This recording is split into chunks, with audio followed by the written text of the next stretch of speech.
Bonsoir à tous, chers auditeurs, chères auditrices. C'est Cyrus et on se retrouve pour le 62e épisode de notre podcast hebdomadaire sur l'actualité footballistique européenne.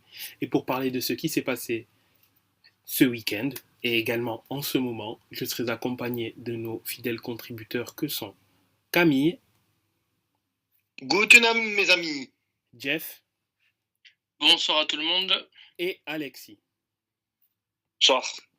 Donc le programme de ce soir est de parler de ce qui s'est passé en Allemagne, en Italie et également en Espagne. Bien évidemment, les matchs qui auront lieu lundi seront également traités demain. Donc là, on parle de ce qui s'est passé vendredi, samedi et également en ce moment. Donc en premier lieu, au niveau de l'Allemagne, pouvez-vous nous indiquer que s'est-il passé au niveau du football allemand, en sachant que c'était la reprise pour la Bundesliga, puisque la Bundesliga 2, elle, a déjà repris. Mais que s'est-il passé en Allemagne, cette semaine? Eh ben, en Allemagne, déjà, on était à la 3e journée de Bundesliga 2, car elle a repris 2 semaines avant l'élite Outre-Rhin. Et après, je vais commencer, comme d'habitude, par mes amis de Schalke. Et après une victoire pour commencer le championnat et une défaite, eh ben c'est bon, on a fait le hat-trick, on a le match nul pour cette 3e semaine. Les Schalke, qui avaient ouvert le score assez rapidement, qui se déplaçaient sur la pelouse de Magdebourg, du FC Magdebourg, club mythique d'Allemagne de l'Est. Et donc, du coup, les Königsblau se déplaçaient là-bas à Magdebourg, en Allemagne de l'Est, avec une ouverture du score assez rapide de Moussa Silla. Mais comme d'hab, à Schalke, on ne sait pas faire les choses comme il faut. Et donc, du coup, ils se sont encaissés 2 buts juste avant la mi-temps. 2 buts assez bateaux. Mais comme d'hab, c'est depuis une saison que c'est un homme qui tient la baraque à Schalke. Et c'est le seul joueur qui tenait la baraque l'année dernière qui a de nouveau marqué, Kenan Karaman, qui est de toute façon trop fort pour ce club, trop fort pour cette Bundesliga 2, qui a égalisé pour Schalke à un quart d'heure de la fin du match. Alors, est-ce que Schalke a dominé? Est-ce que Schalke s'est fait dominer? On était sur à peu près les mêmes standards, quoi. Les deux équipes ont tiré à peu près autant de fois l'une que l'autre.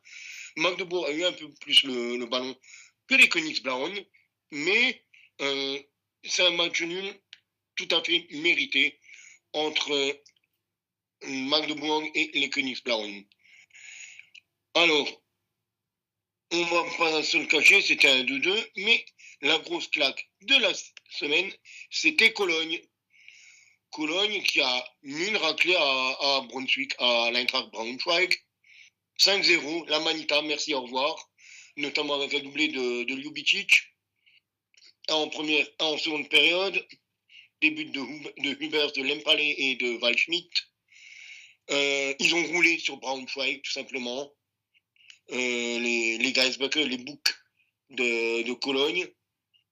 Après, il faut dire ce qui est, hein, Braunschweig, ils ne sont pas extraordinaires sur ce début de saison.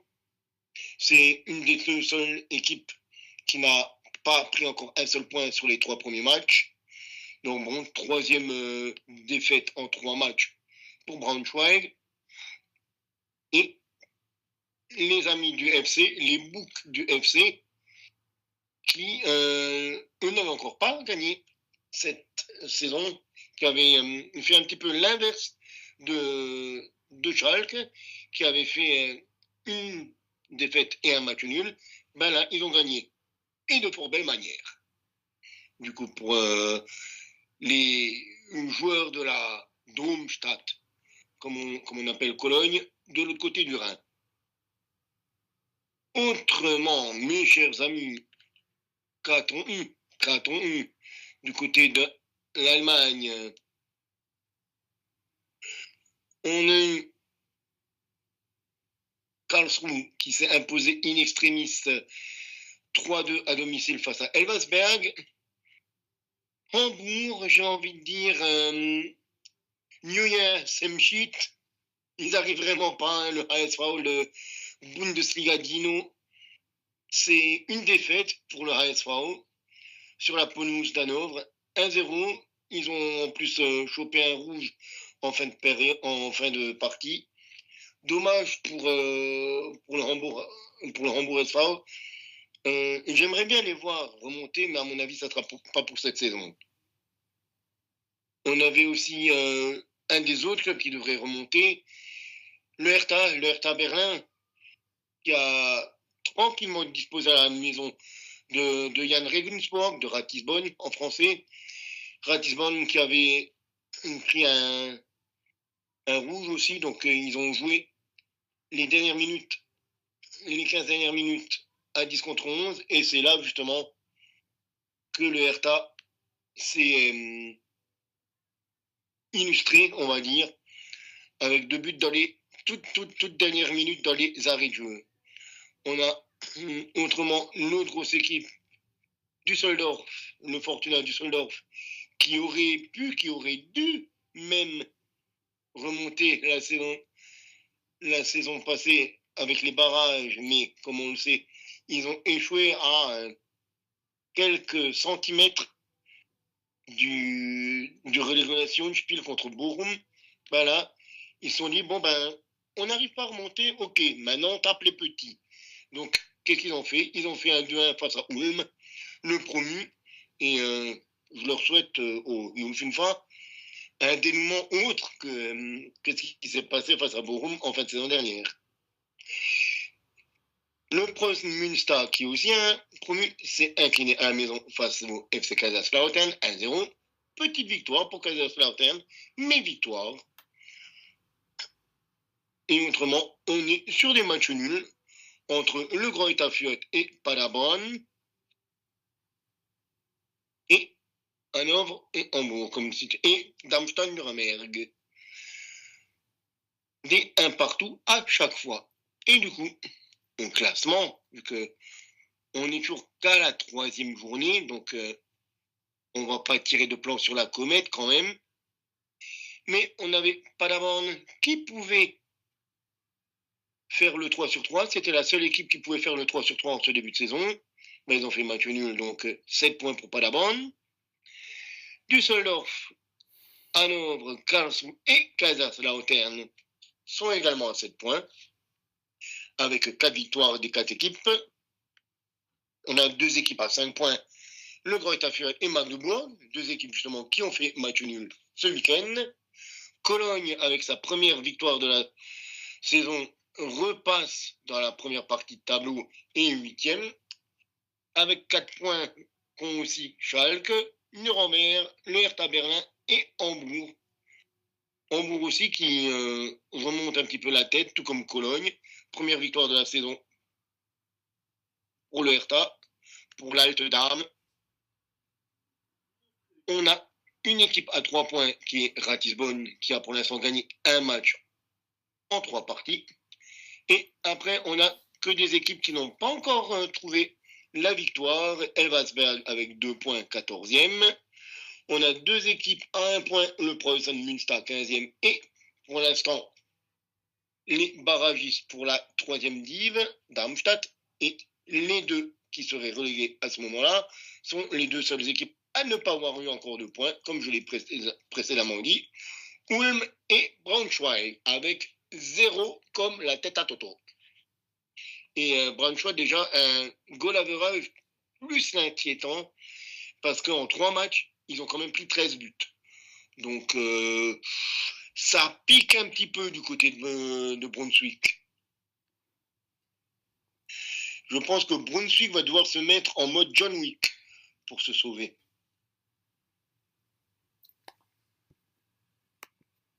C'est pas mal. Et après, pour la reprise de la Bundesliga, je vais d'abord laisser peut-être Alexis faire le débrief de ce qui s'est passé du côté de Mayence. Effectivement, faire un petit débriefing. pour ce retour donc en championnat après le sauvetage miraculeux de la saison passée. Il ne s'est pas passé grand-chose. Alors sur le terrain, quasiment les mêmes joueurs, une seule recrue alignée, les deux autres étaient sur le banc, à savoir Kaichi Sano, qui était donc titulaire, qui vient, international japonais, qui vient de Kashima Antlers. Donc voilà, je vais passer sur ce qui s'est passé exactement cet été le concernant. Sur le résultat du match, un partout, une première mi-temps assez désastreuse, on va dire. Après voilà, on va dire c'est un retour, c'est une première journée, une première mi-temps compliquée, et que ce soit des deux côtés d'ailleurs. Et puis en deuxième mi-temps, c'était un tout petit peu mieux parce qu'on était mieux reparti. Puis Mayence a ouvert le score par un magnifique coup franc d'Amiri dans la lucarne à la 53e minute. Et puis après, on a eu donc l'égalisation donc de l'Union Berlin. Donc voilà, un peu avant le dernier quart d'heure de jeu. Sur le résultat du match, je pense que c'est un match nul logique. Il n'y a pas une équipe qui a pris le dessus sur l'autre. Donc voilà, c'est un point pour commencer ce championnat. Maintenant, concernant le mercato, je pense que cette dernière semaine va être assez exhaustive en arrivée, faut espérer. On a Brian Goula donc, qui est parti la semaine dernière à Brighton. On n'est pas à l'abri de voir certains joueurs partir, c'est ce qu'a déclaré le directeur sportif aujourd'hui. On sait que Edimilson Fernandez pourrait arriver en France et du côté de Montpellier. On n'est pas à l'abri de voir d'autres joueurs qui jouent beaucoup moins partir. Maintenant, il faut recruter. Ça a été posé la question à Nadia Mamiri, justement, qui a dit où est-ce qu'il faudrait recruter. Ben, lui, il s'est pas privé. Il a juste dit partout, en défense, au milieu et en attaque. Donc voilà. Après, sur le papier, je pense que ça tient la route. Ça peut tenir la route pour le maintien. Mais là, concrètement, ça visera pas plus haut. Donc, il faut des renforts. Concrètement, il y a de l'argent. Gouda a été vendu pour un peu plus de 30 millions d'euros. Donc voilà, ces prochains jours qui vont arriver, vous devrez voir arriver certains joueurs. Enfin, du moins, il faut l'espérer. Mais voilà, sur ce que j'avais à dire sur ce retour de Mayence donc en championnat pour cette première journée. La deuxième journée, on est déjà rapidement dans le vif du sujet parce qu'on va se déplacer à Stuttgart, qui a perdu ce week-end. Concernant Stuttgart, je pense que Camille en dira un peu plus, mais je pense que ça risque d'être également une saison compliquée pour eux. Donc voilà ce que je pouvais dire sur ce retour, sur cette première journée. Il n'y a pas grand-chose à rajouter de plus. Donc voilà, parce qu'il y a eu également le premier tour vendredi, il y a 10 jours, en Coupe d'Allemagne. Une qualification après prolongation sur la pelouse de Wiesbaden, je crois. Victoire 3-1. Donc voilà, ça aussi c'était bien pour commencer le début de saison. Donc voilà, on en saura plus déjà la semaine prochaine parce que le mercato sera terminé ou quasiment terminé. Donc voilà, je pense qu'on en saura un tout petit peu plus la semaine prochaine. Eh ben merci mon cher Alex. Du coup, je vais prendre la relève pour les autres infos Bundesliga. Tout simplement parce que oui, Bundesliga, c'est reparti. Et qui redonnait le coup d'envoi, c'était un derby, justement, vendredi soir. Derby au Borussia Park entre le Borussia Mönchengladbach et le champion invaincu, le Bayer Leverkusen. Et que dire? Que dire de ce match? À part que ces salauds du Bayer Leverkusen sont repartis sur les mêmes bases que la saison dernière. Beaucoup d'intensité, des erreurs qui auraient pu être dommageables, et un dénouement de nouveau à la toute dernière fin. Le Bayer Leverkusen qui a ouvert la saison avec un banger de Granit Xhaka, cette frappe de 30 mètres. Le mec, il arrive, il prend le ballon, bim, 30 mètres, premier réflexe, première lucarne de la saison. Il fait, bon, ok, on est bien parti là. Sur cette saison-là, on est bien parti. Si ça se repasse de nouveau comme ça toute la saison, let's go Granit Xhaka. Et après, juste avant la mi-temps, à la 38e minute, mon chouchou, l'homme qui m'a matrixé toute la saison dernière, Florian Wirtz, qui ouvre son compteur lui aussi. Je me dis, bon, là tout le monde se dit, bon ben, le Bayer Leverkusen, ils sont repartis comme la saison dernière. Ils vont de nouveau dérouler, et puis Gladbach, ils vont se faire fesser. C'est ce qu'on disait à la pause. Mais le problème, c'est que, eh ben, comme l'année dernière, il y a eu des moments où ils ont été très distraits, comme à la 58e minute. Ils arrivent juste avant l'heure de jeu, et ben, ils s'oublient. Ils s'oublient tout simplement sur un coup de pied arrêté. T'as Nico Elvedi qui arrive en 2 temps à pousser le ballon dans les buts de Radetzky, et là on se dit, est-ce que ça va de nouveau trembler des jambes du côté de la défense du Bayern? Et ben, à 5 minutes de la fin, 85e minute, l'égalisation d'un nouvel arrivant de Gladbach, Tim Klein-Dienst, qui jouait à Heidenheim avant, la saison dernière, qui a été transféré, et qui reprend un second poteau, quoi, un long ballon. Et voilà, on se dit, est-ce que ça va être la même chose que l'année dernière, ou est-ce qu'ils vont chaud cette fois-ci, nos amis de Leverkusen?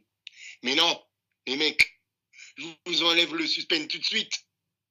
On est toujours encore sur un Leverkusen qui est injouable et qui a toujours encore une chance incroyable. Il faut dire ce qu'il y a. Il y a quand même 9 minutes d'arrêt de jeu, et à la 100e minute, pénalty pour Leverkusen. Alors, ok, il y a faute. Itakura marche sur le pied d'Adli.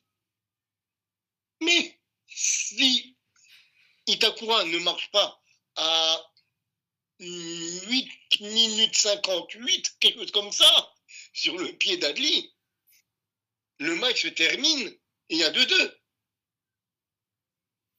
Mais non, juste avant, quoi, vraiment, c'est la toute dernière action. Et ben, penalty, il y a penalty. Là, les joueurs de Gladbach ne peuvent s'en prendre qu'eux-mêmes. Et qui tire le penalty, c'est Florian Wirtz. Florian Wirtz qui, au début, en plus, loupe son penalty. Enfin, il voit le portier adverse l'arrêter. Omlin, l'ancien Montpellierin, qui détourne sur un premier temps la frappe de Florian Wirtz, mais versant 2 fois, qui donne la victoire à la 101e minute. Et bon, voilà, quoi, c'est dommage, j'ai envie de dire, c'est dommage pour Gladbach, mais quel mental encore de Leverkusen. Quel mental, franchement, j'ai toujours pas les mots pour décrire cette équipe qui est incroyable. Elle est juste incroyable au sens propre du terme, quoi. Pour moi, je me suis dit, waouh, ah oui, j'avais oublié pendant quelques semaines pourquoi j'aimais bien regarder la Bundesliga, mais c'est pour ce genre de match-là que j'aime regarder la Bundesliga parce que, excusez-moi le terme, mais j'en tombe ma chaise, quoi. Après, les autres matchs m'ont paru, je vais pas dire fade, mais c'était pas la même chose, quoi. On a eu un 2-2 entre Augsbourg et le Werder Bremen. On a eu un très beau but lors du Fribourg-Stuttgart. On a aussi eu peut-être avec le but de Chaka, pour moi, le plus beau but de cette première journée, qui est le VfB Stuttgart, avec Demirovic qui marque dès la deuxième minute, un super ciseau. Mais le problème, c'est que, à part ce but, ce ciseau à la deuxième minute de Demirovic, ils n'ont plus rien foutu. Stuttgart, le vice-champion. Et Fribourg a déroulé, notamment avec le premier doublé en carrière de Lucas Publer, le latéral droit de Fribourg, et un but de Ritsudoan. Mais vraiment, Stuttgart n'est pas encore revenu. Ils n'ont pas démarré leur saison, Stuttgart. Et par contre, Fribourg l'a très très bien démarré. Très très bien démarré. Offenheim, Kramaric a battu à lui tout seul le Holstein Kiel, lui qui s'est offert un triplé. Le RB Leipzig a commencé sa saison avec une petite victoire 1-0 à domicile face à Bochum. Dortmund, grâce à Bino Gittens, s'est imposé 2-0 en fin de rencontre. 2 buts dans le dernier quart d'heure pour le jeune anglais du BVB. Le Bayern Munich qui est à la chasse maintenant au Bayer Leverkusen cette saison, qui se déplaçait sur la pelouse de Wolfsburg, les loups de Wolfsburg. Et est-ce que le record de Maestad va se réveiller? Ils sont réveillés, mais un petit peu dans la même veine que nos amis de Leverkusen. On mène 1-0 assez facilement dès les premières minutes, 20e minute par Musiala, et on choke juste après la mi-temps. Lovro-Mayer part 2 fois, une fois sur penalty, une fois dans le jeu à la 47e et à la 55e. Et là on se dit, est-ce que le Bayern Munich repart sur les mêmes problèmes, je dirais, que la saison dernière, avec une défense vraiment très problématique, surtout avec le départ de De Ligt. Je ne veux pas tirer sur l'ambulance, mais on a un Min Jae-kim qui était vraiment pas encore revenu à la compétition.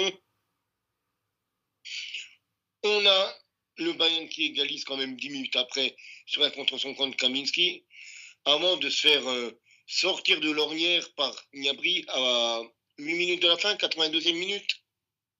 Mais début très poussif pour moi du Bayern. Et pas encore de but de Harry Kane pour cette première journée. Et j'attendais aussi beaucoup de St. Pauli. Aussi promu St. Pauli, les Pirates de l'autre équipe de Hambourg, pour ceux qui ne connaissent pas. Et on parlait du Bayern avant. St. Pauli ont cassé le premier but par un joueur qui vient du Bayern Munich, Paul Waller. À la 66e minute, Heidenheim qui ajoutera un deuxième but par Faulkner à la 82e minute. Donc, début manqué, retour manqué pour St. Pauli. Les du Braunen de l'Alte Forsterei, de Milan-Tor, pardon. Alte Forsterei, c'est Union Berlin. Du Milan-Tor, St. Pauli, retour raté pour les promus de Bundesliga, soit Heidenheim, du coup, qui reste sur les belles performances qu'ils ont fait la saison dernière. Et j'attends de les voir en Coupe d'Europe. Ça me paraît toujours encore improbable que cette équipe d'Heidenheim soit en Coupe d'Europe. C'est un petit peu comme Girone, comme Brest. c'est des équipes qu'on n'attend pas du tout à ce niveau-là, mais ils y sont. Donc, je serais curieux de les suivre en Conférence League. Alexis, as-tu suivi un petit peu les matchs de Bundesliga? As-tu quelque chose à ajouter ou pas? Non, j'ai pas du tout suivi pour le coup. Et non, j'ai pas grand-chose de plus à rajouter. Et si quelqu'un d'autre a quelque chose à rajouter, sinon je vais donner le classement, tout simplement. Concernant la Bundesliga, non. Pas d'autres éléments à ajouter, pour ma part. Non plus. Non plus. Bon, le classement va être vite fait parce que il n'y a que des équipes à 3 points, 1 point ou 0 point. On a pour l'instant Fribourg, le Borussia Dortmund, Heidenheim, le Bayer Leverkusen, le Bayern Munich, Hoffenheim et Leipzig avec 3 points. Sachant que Fribourg, le BVB et Heidenheim sont devant avec une différence de plus 2. Fribourg étant devant parce qu'ils ont marqué un but de plus. On a 4 équipes à 1 point. Augsbourg, le Werder, Mayence et Union Berlin avec 1 point, avec les 2-2 et le 1-1. Et Gladbach, Kiel, Wolfsburg, Bochum, le VfB Stuttgart, Francfort et St. Pauli qui n'ont 0 point. À savoir qu'il y a 3 équipes qui sont à moins 2, le VfB Stuttgart, Francfort et St. Pauli. Voilà pour le retour de la Bundesliga.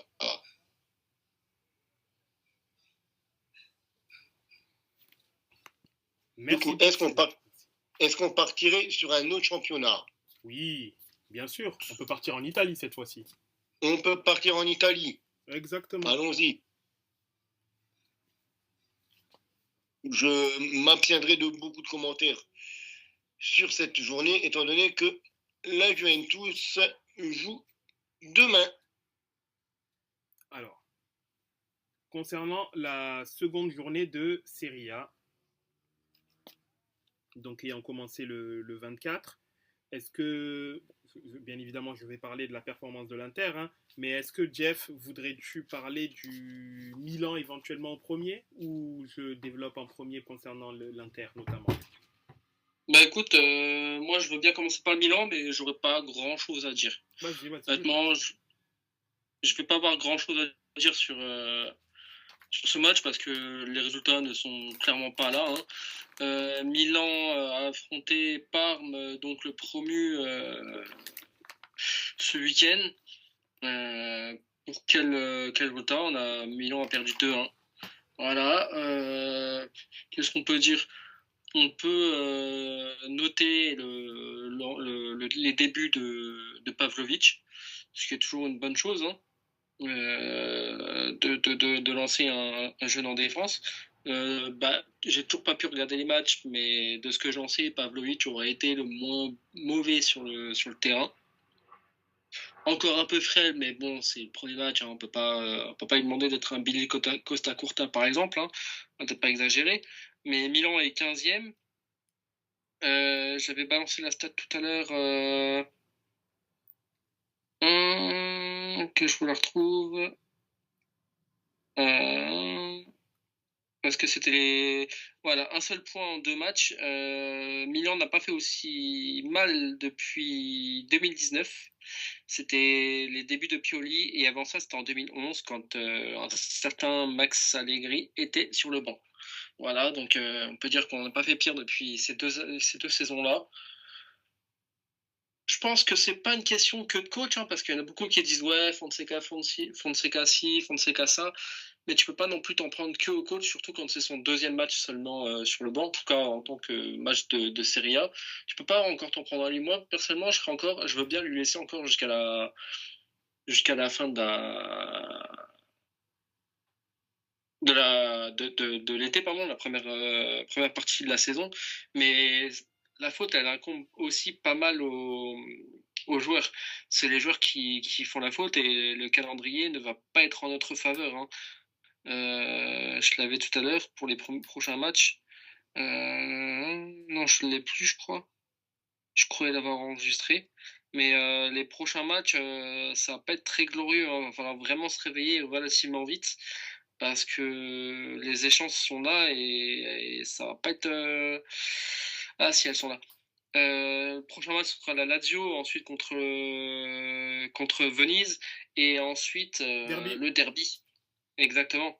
Donc d'ailleurs l'horaire n'est pas encore défini, hein, pour le derby. Il y aura, Mais il y aura la ouais, Ligue il des va falloir Champions se réveiller. normalement aussi, entre-temps. De quoi? Normalement, il y aura la Ligue des Champions entre-temps, si je me trompe pas, non? Ah bah oui, oui, oui, sûrement. Mais en tout cas, en tant que championnat, on aura la Lazio. Est-ce qu'ils seront vraiment difficiles à battre? Je ne sais pas. Venise, on espère que quand même une victoire, mais même parce que voilà, hein, normalement on aurait pu gagner contre Parme, mais bon. Mais ce qu'il y a, c'est que c'est surtout un problème de collectif. C'est les joueurs qui manquent de concentration, manquent de hargne.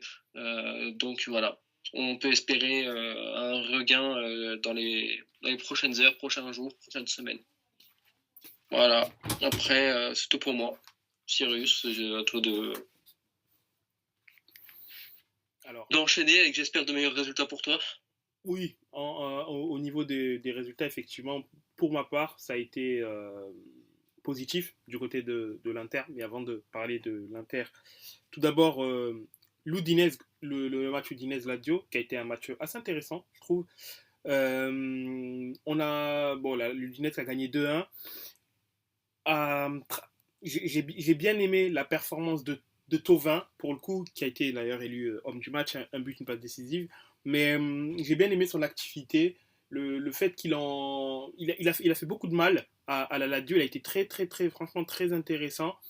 Il sort, hein, bien sûr, à 15 minutes de la fin. Mais vraiment, il a été très intéressant et je pense il était sur ce mois d'août, en comptant les matchs amicaux, il était en train de monter en puissance et justement, là, il est en train de.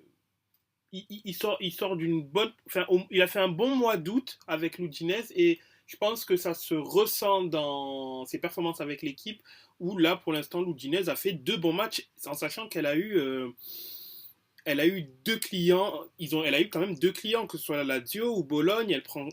Elle prend 4 points sur 6. C'est vraiment pas mal. Et pour le coup, l'Udinese a fait 2 bons matchs contre les deux.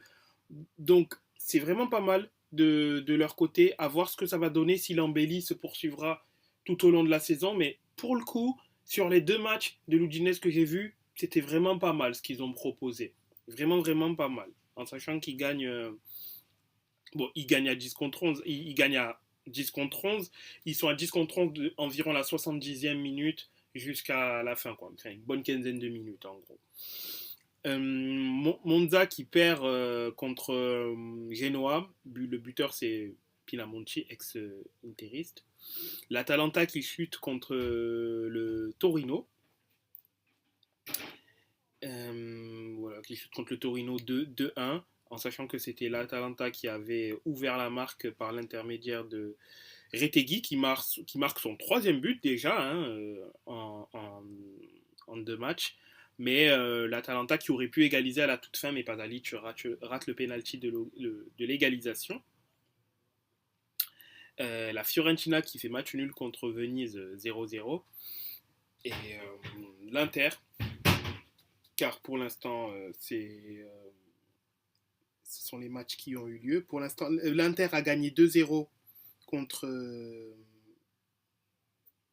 contre Lecce. Un match intéressant pour se rassurer. C'est pas encore, enfin, la machine n'est pas totalement en route, hein, mais c'est pas mal. C'est pas lancé. Voilà, c'est pas encore lancé, mais c'est pas mal. On voit qu'il y a une volonté de réaction par rapport au premier match nul qui a eu lieu contre Genoa. Vraiment, il y a eu ce but, il y a eu ce truc d'avoir une réaction. Voilà, de dire bon, on s'est manqué contre le Genoa, on va pas le refaire 2 fois. On joue contre Lecce, on va faire un match sérieux, on va faire en sorte de gagner correctement et faire les choses comme il le faut. Et ils ont fait un match globalement sérieux. Là, ils n'ont pas sous-estimé l'adversaire comme je l'ai senti contre Genoa. Ça a été sérieux. Victoire 2-0, ça se rassure. Il y a, moi, en soi, j'ai apprécié le match. Je n'ai pas dit que j'ai aimé, mais j'ai apprécié le contenu. Maintenant, j'attends que cette équipe-là monte en puissance. Prochain match, ce sera le 30 contre l'Atalanta. Ce sera déjà un bon test, très bon test. Après, voilà. C'est là, il va falloir commencer à vraiment, vraiment monter en puissance. Mais déjà, l'Atalanta, ce sera un très bon test. En général, l'Atalanta est une équipe qui nous réussit. Mais ce sera un très bon test. Et pour l'instant, c'est intéressant. Bon, j'espère quand même qu'il y aura des recrues, notamment offensives, parce que c'est pas que je n'ai pas de confiance en Taremi, au contraire, j'ai confiance en Taremi pour être un bon impact player sur le banc. Mais le problème, c'est que je n'ai pas confiance en Arnautovic et également Correa qui est au bout du banc, concrètement. Donc, et vu le long calendrier qui attend l'Inter cette saison, parce que on fera en sorte de jouer sur tous les tableaux de manière compétitive, que ce soit en Coupe d'Italie où ces dernières saisons, l'Inter est quand même allé loin. 2 matchs normalement au maximum en Super Coupe d'Italie, vu que maintenant je crois c'est un tournoi à 4 un peu façon un peu comme en Espagne ils le font, je crois un Final Four, donc ce sera au maximum 2 matchs. La Ligue des Champions où il y a 2 matchs en plus, les internationaux qui joueront encore beaucoup de matchs en 2025, plus la Coupe du Monde des clubs. Donc je pense que là l'Inter est à 3 plus 1 en attaque, c'est quand même un peu léger.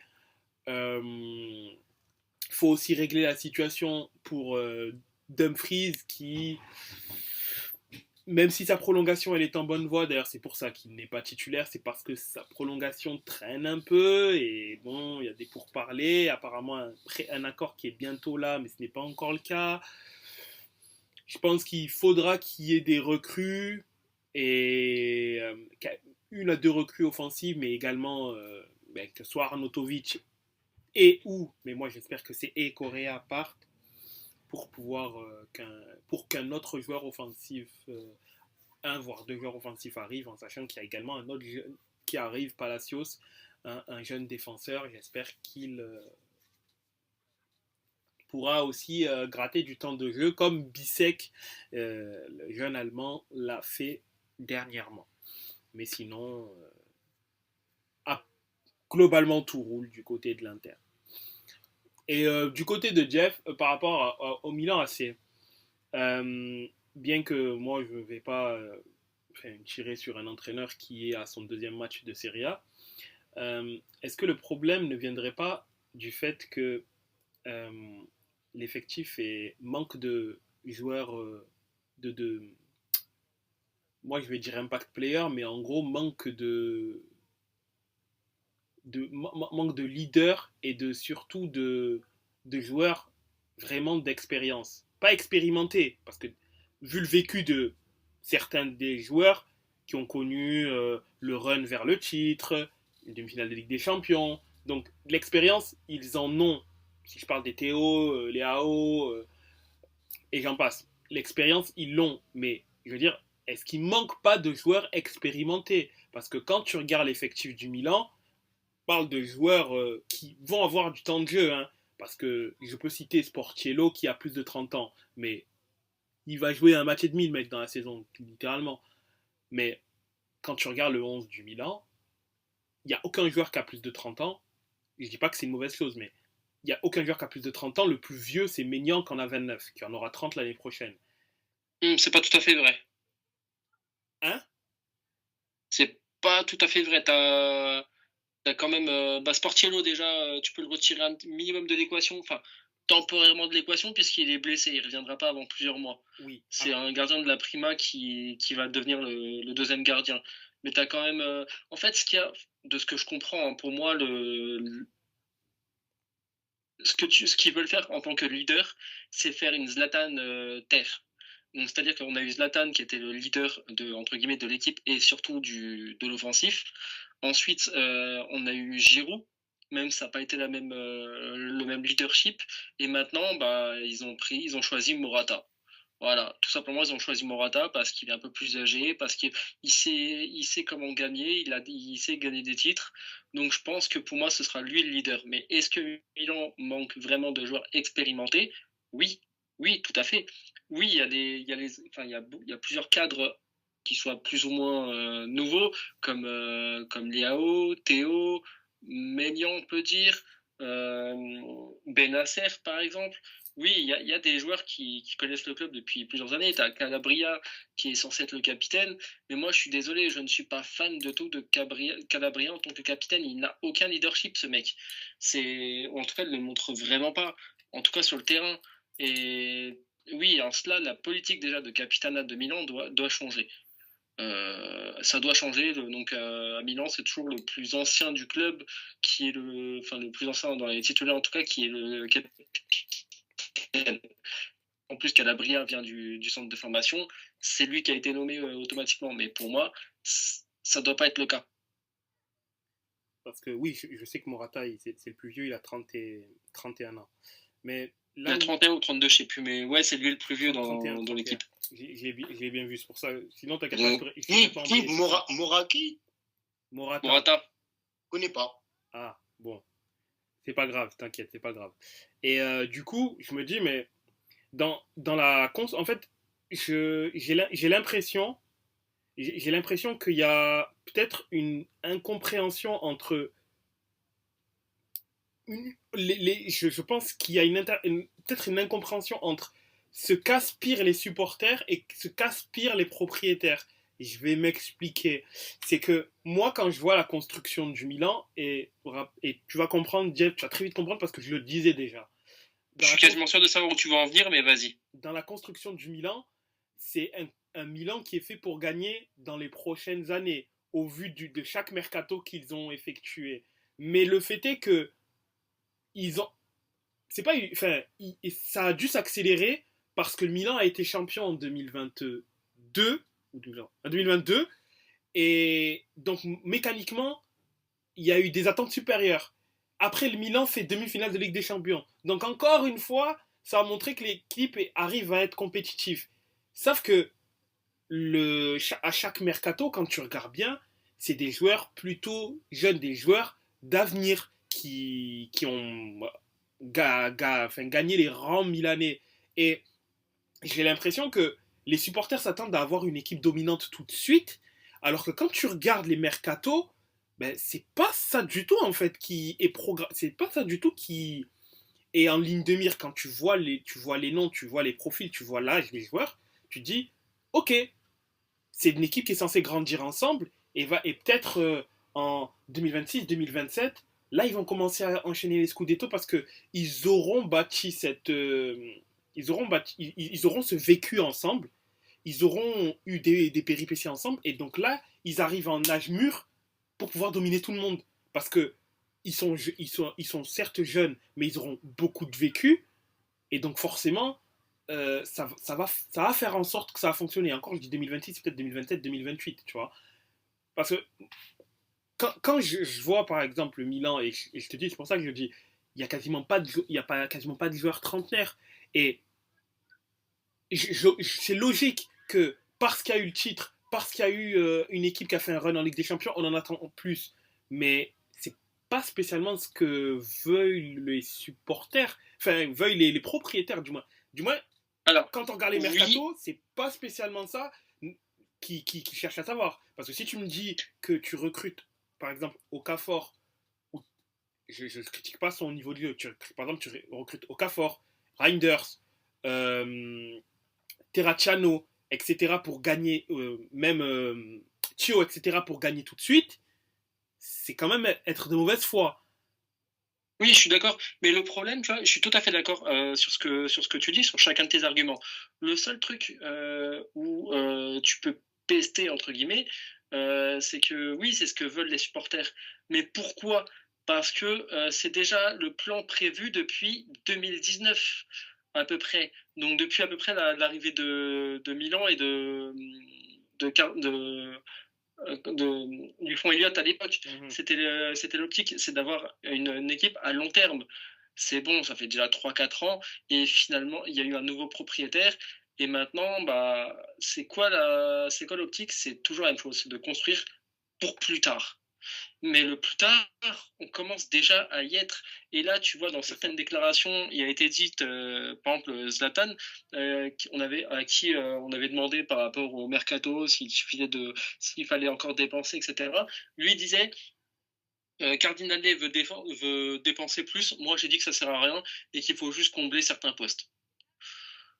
Donc, il y en a beaucoup qui critiquent Cardinale et tout, en l'occurrence Redbird, de ne pas vouloir de dépenser. Et finalement, tu te rends compte que c'est lui qui veut dépenser, mais pas Zlatan. Alors que pourtant, on attendait de lui qu'il soit celui qui fasse bouger les choses. Et tu te rends compte qu'en fait, limite, il fait ralentir les choses. Tu vois qu'on a mis plus d'un mois à négocier pour Emerson Royal à 15 millions. Ça va, c'est que 15 millions, je dis pas le contraire. C'est pas comme Maldini avait fait pour De Ketelaere, par exemple. Où à l'occurrence, c'était environ 70-80% du budget. Là, les 15 millions, c'est pas grand-chose. Ils l'ont dit lui-même d'ailleurs, il n'y a pas besoin de vendre. Il y a 2 cadres à prolonger, c'est Théo et Maignan. Eux, d'après Zlatan, ils vont rester. Il leur reste à chacun 2 ans de contrat. Mais le problème dans ce que tu dis, tu vois, c'est que oui, il y a des joueurs d'expérience, etc. Mais quand tu vois que tu as Léao qui a le numéro 10 et qui fait partie des anciens d'ailleurs, quasiment en même temps que Théo, etc., à peu de choses près, enfin 1 ou 2 ans près peut-être, tu en attends plus quand même de ce genre de joueur. Théo, je dis pas, il y a des fois où, la plupart du temps où il mouille le maillot, en tout cas quand je regarde le match, mais quand tu regardes des Léao, tu vois encore régulièrement des critiques sur sa nonchalance, sur le fait qu'il choisit des matchs, etc. Alors que tu as le numéro 10, tu es censé passer un cap depuis déjà 1 ou 2 ans, on attend que tu passes le cap. Non, je suis désolé, jamais il pourra s'il continue comme ça, jamais il pourra prétendre à avoir le niveau de Vini, par exemple. Puisqu'on sait, je vois pas d'autres ailier gauche meilleur que Vini. Mais il y a des joueurs comme ça, j'ai presque l'impression qu'ils sont en fin de cycle à Milan et que même si on veut pas, il faudrait presque se résigner à les vendre. Léao en tête de liste. Mais le problème, c'est que le mec, il est flemmard, donc il donne pas l'impression. Et c'est le genre de joueur qui pourtant devrait pousser l'équipe vers le haut normalement. Je sais pas si j'ai répondu à chacune de tes questions, de tes arguments, mais je suis globalement d'accord avec toi, à part 1 ou 2 choses dont je t'ai dit à l'instant. Oui, t'inquiète, t'as répondu. Et justement, t'as dit un truc super, super intéressant concernant Léao. Mais Camille, je pense, voulais dire quelque chose. Et donc, je voulais le laisser répondre avant de pouvoir moi aussi embrayer sur ce que tu as dit. Oui, Camille, dis-nous. Oui, vous parliez des effectifs qui sont relativement jeunes.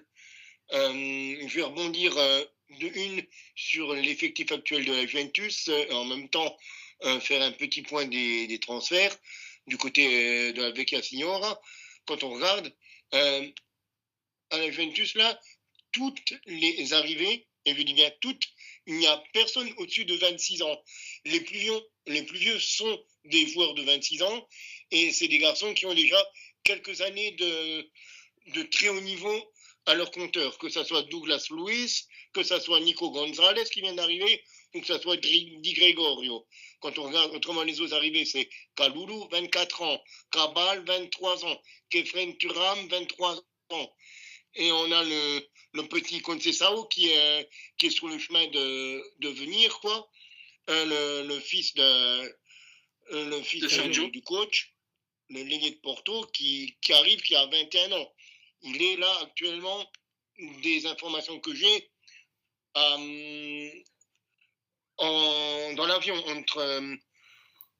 entre Porto et l'Italie. Donc il devrait arriver dans la soirée où il vient d'arriver, du coup, d'ici pas longtemps, depuis pas longtemps à Turin. Il devrait signer soit ce soir, soit demain matin, au moins un prêt pour la Juventus, le jeune ailier portugais. Donc, quand je vous entends parler de jeune équipe, oui, jeune équipe évidemment, mais c'est pas les seuls, que ce soit au Milan ou à l'Inter. Et la Juventus a pris des jeunes joueurs, mais qui ont déjà de l'expérience à un très haut niveau. C'est pas des 18-19 ans seulement, c'est des garçons qui ont déjà 2, 3, 4, voire plus, quelques saisons de haut niveau, voire de Serie A, voire d'autres championnats. Ce qui n'est pas notre cas. Nous, on a pour préciser ce petit point-là, parce que vous en parliez, puis je voulais apporter aussi ma pierre à l'édifice sur ce sujet. Bah, nous, c'est pas enfin, on a des ailiers. Nous, c'est pas tout à fait le cas, parce que nous, on a pris souvent, enfin, plutôt des jeunes, mais qui n'ont pas une... Si, à part Morata, mais comme je disais, c'est parce que la politique, à mon avis, c'est de mettre un joueur expérimenté en attaque. Mais sinon, les plupart, c'est des joueurs en devenir. Et il n'y a pas de gap, en fait. C'est le même point que 2019. Et là-dessus, c'est vrai que il y en a beaucoup qui le soulignent sur les réseaux. Et tu te dis qu'ils n'ont pas tort, finalement. C'est que Cardinale, ok, je dis pas sur la ligne sur la politique financière, etc., vouloir mettre le club sur de bons rails, etc., je dis pas le contraire, c'est une très bonne chose. Il faut pas retomber dans les travers des 10 dernières années. Mais il y a un moment, il faut aussi penser à investir, et investir dans du qualitatif, et des joueurs qui connaissent leur poste et qui ont de l'expérience européenne minimum pour passer un cap. Mais là, tu regardes Morata, ok. Deuxième, c'est Jovic, bon, super sub, on le sait déjà. Troisième attaquant, par exemple, on mise sur Okafor, comme tu disais tout à l'heure, Cyrus, ou peut-être sur Camarda pour certains matchs. Mais ouais, il n'y a pas de... Il manque clairement d'expérience. Il n'y a pas de taulier devant, c'est ça. C'est ça, et c'est comme ça que, entre guillemets, on déteste c'est là que tu peux envier l'Inter, c'est que tu regardes par exemple Taremi qui était suivi par Milan l'année dernière, tu regardes Arnautovic qui était suivi par Milan l'année dernière, et ça c'est des joueurs, bon, le deuxième Arnautovic, je suis pas certain vu son âge, etc., mais il y a des joueurs comme ça où tu te dis ouais, ça aurait été pas mal de réussir à les avoir, ça aurait été pas mal pour leur profil, leur âge, leur expérience, etc. Après Arnautovic, je suis pas sûr que ça soit que l'âge le problème, les problèmes de comportement aussi d'ailleurs. Performance surtout. Aussi, c'est vraiment performance où il a déçu, notamment à beaucoup de matchs clés où ça a été un peu compliqué. Mais voilà, en fait, c'est ça le truc. Moi, c'est le terme, c'est taulier. C'est que on sait que l'effectif, il est talentueux du côté du Milan. On a compris la logique, mais pour moi, je vois quand un effectif il veut passer ce gap-là, on a des joueurs talentueux, on sait qu'on en a à tous les postes, mais on veut maintenant passer le next step, c'est tu prends au moins un joueur d'expérience à chaque poste. Peut-être pas au niveau du gardien, parce que Mignon, je pense qu'il n'y a pas de problème. Mais tu prends un taulier en défense, un taulier au milieu. Peut-être un taulier en attaque. On va dire le taulier en attaque, tu l'as, c'est Morata. Mais il te faut le taulier au milieu. Il te faut le taulier en défense. Tu parles de Vinicius, Vinicius, pas de problème. C'est le cas même parfait. Vinicius, il a eu qui comme mentor? Il a eu Benzema. Il a... Et Vinicius, il part de plus loin que Léao, hein, beaucoup plus loin que Léao. Mais derrière, et il a mangé quand même parce qu'il était au Real. Mais derrière, il a eu un mentor parfait. Benzema, il est parti. Pendant 3-4 ans, il a appris. Et après, il a volé de ses propres. C'est ça. Il nous montre comment faut faire. Comme Musiala avec Thomas Müller. Comme d'autres joueurs, par exemple Lewandowski, comme tous ces grands joueurs qui ont montré la chemin un petit peu aux jeunes prodiges de maintenant. Après, faut pas oublier aussi l'entraîneur Ancelotti. C'est pas même si je donne ça Même si je veux bien laisser sa chance à Fonseca, il n'y a aucun problème, mais tu peux pas comparer Fonseca à Ancelotti. Oui, Vini a été parfaitement intégré par Benzema et tout, il n'y a pas de souci, mais tu as aussi le coach qui, pour moi, a une place importante dans l'évolution d'un joueur. Après, combien de coachs ont une telle influence qu'Ancelotti? Parce que tu parlais d'Ancelotti juste avant, quoi. On les connaît, les mecs comme Mourinho, Ancelotti, il y en a pas beaucoup quand même en Europe en ce Oui, moment. oui, bien sûr, bien sûr. Mais Il y avait Jürgen Klopp, il y a Simeone, Guardiola. Et après, ça devient quand même compliqué. Après, on descend quand même d'un step, quoi. Après, on passe quand même sur des garçons, des mecs qui sont aguerris, mais qui sont moins couronnés de succès quand même. Les Unai Emery, les Luis Enrique, c'est des mecs comme ça, quoi. Après, le niveau d'ensuite, je pense. ouais, c'est ça, exactement. Mais après, la Juve, elle, a fait un reset complet. Là, on voit bien qu'ils entrent dans un nouveau, ils entrent dans un nouveau projet qui a une volonté, voilà, de vraiment repartir de zéro. Mais C'est surtout, ça, surtout aux côtés des ailiers, quoi. On a pris un jeune coach, on a pris de jeunes joueurs. Après, il ne faut pas oublier de vouloir avoir quand même un ou deux tauliers, quoi, pour garder la tête calme, quoi, on va dire. Testa calda, quoi. Mais...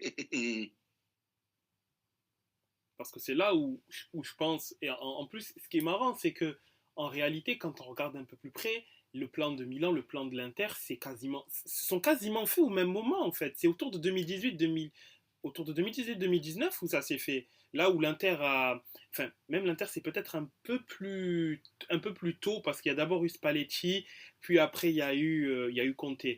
Donc l'Inter, c'est un peu plus tôt, mais l'Inter, en fait, c'est un peu la même chose, où à la base, c'est parti où il y avait la génération Icardi, Perisic, Brozovic, etc., où ils ont tous grandi. Tous grandi. Et ce qui se faisait, c'est que chaque année, il y avait un joueur d'expérience qui venait. D'abord Miranda, puis après la première année de Conte, Godin arrive pour apporter de l'expérience. Puis tu pars du principe où là, tu veux ajouter des pièces manquantes. Tu prends Lukaku, tu prends Eriksen, en sachant que tu as vu les jeunes joueurs qui doivent être les jeunes joueurs très forts que tu prends et tu payes pour. T'as mis quasiment 40 millions pour pouvoir arracher Bastoni. Tu le mets en prêt, tu le récupères, Conte le récupère. Tu mets quasiment 50 millions sur Barella. Là, c'est un peu moins, mais bon, la formule en tout, c'est autour de 50 millions. Tu l'arraches de Cagliari, tu le ramènes à l'Inter. Tu grandis avec eux. Tu rajoutes des pièces, tu rajoutes à Hakimi. 40 millions, il est revendu 75. Mais sur la saison où il est à l'Inter, il est ultra satisfaisant.